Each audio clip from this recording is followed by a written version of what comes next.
बिस्मिल्लाहिर्रहमानिर्रहीम। अस्सलाम वालेकुम। मोहम्मद सईद आपकी खिदमत में हाजिर है। आप देख रहे हैं यूट्यूब चैनल। आज हमारे किचन में बन रही है मूंग दाल की निमको। उसके लिए देखिए मैंने मूंग दाल लेनी थी। इसको हमने तकरीबन आधा घंटा पानी में भिगो के रख दिया था और अभी हमने वो पानी ड्रेन कर दिया और इसके अंदर डाल दिया था ताकि अच्छी तरह से पानी नुचड़ जाए। और इधर हमने घी चढ़ा दिया है गर्म होने के लिए। घी थोड़ा सा गर्म हो जाए फिर मैं आगे आपको साथ बताता हूँ मैं आगे में इसके साथ क्या करना है।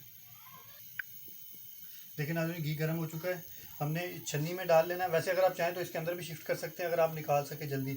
और अगर आपके पास घी थोड़ा ज़्यादा हो तो आप छन्नी के साथ ही इस तरह इसको कर सकते हैं। मेरा घी थोड़ा कम है तो मैं इसको इसके अंदर डाल दूँगा।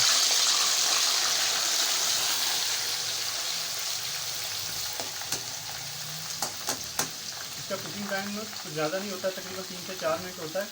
जैसे ये क्रिस्पी हो जाएगी हम इसको भी निकाल लेंगे। लेकिन नाज़रीन अभी इसके पकने की एक निशानी ये भी है कि बबल्स बनने कम हो जाते हैं, कम होते होते आहिस्ता आहिस्ता बिल्कुल ख़त्म हो जाते हैं और ये बिल्कुल क्रिस्पी हो जाती है, ऊपर आना शुरू हो जाती है। ऑलमोस्ट ये भी तैयार हो चुकी है। मैं आपको इसकी साउंड सुनवाता हूँ। ये देखिए बिल्कुल अलग-अलग हो चुके हैं दाने और बिल्कुल पक चुके हैं। तो अभी हम इनको निकालते हैं।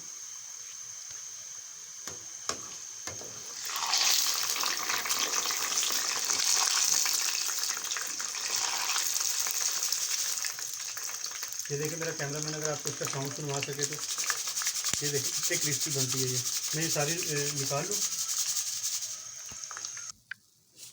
लेकिन अभी एक हमने पहले निकाली थी, जो बाकी बची है वो भी हमने अभी निकाल ली है। ये देखिए इसका साउंड आप सुने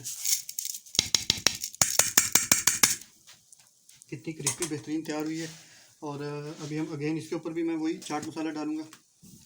आप चाहें तो नमक और ब्लैक पेपर का भी यूज़ कर सकते हैं, लेकिन मैं सिर्फ चाट मसाला डाल रहा हूँ क्योंकि मैंने हर चीज़ अपने इसी चाट मसाले के अंदर डाली हुई है। तो ये थी मेरी आज की रेसिपी निमको की, मूंग दाल निमको की। उम्मीद है आपको पसंद आई होगी। अगर पसंद आई हो इसे लाइक कर दें, शेयर कर दें और हमारे चैनल को सब्सक्राइब कर दें। मिलते हैं किसी नेक्स्ट वीडियो में। तब तक के लिए मोहम्मद सईद को इजाज़त दीजिए। इसको हम इस तरह मिक्स कर देंगे। नेक्स्ट वीडियो में मिलते हैं, तब तक के लिए मुझे इजाज़त दीजिए। अल्लाह हाफिज़।